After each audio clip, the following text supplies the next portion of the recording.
Hello everyone. In this video, I will show you how to post a video on Steam. First, open Steam in your web browser. Once Steam is open, log into your account if you are not already signed in. Now look at the top right corner of the screen. Click on your profile name. A small menu will appear. From that menu, select View My Profile. This will take you to your main profile page. On your profile page, look at Side menu. Find and click on Videos. This is where your shared videos will appear.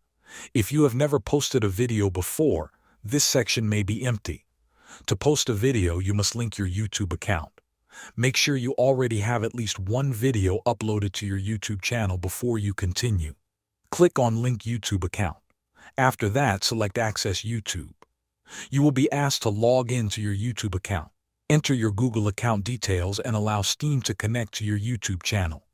Once the accounts are linked, return to the Videos section on Steam. You will now see a list of videos from your YouTube channel.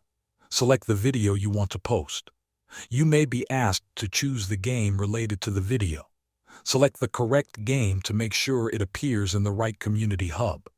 Confirm your selection, and your video will be added to your Steam profile. Thanks for watching.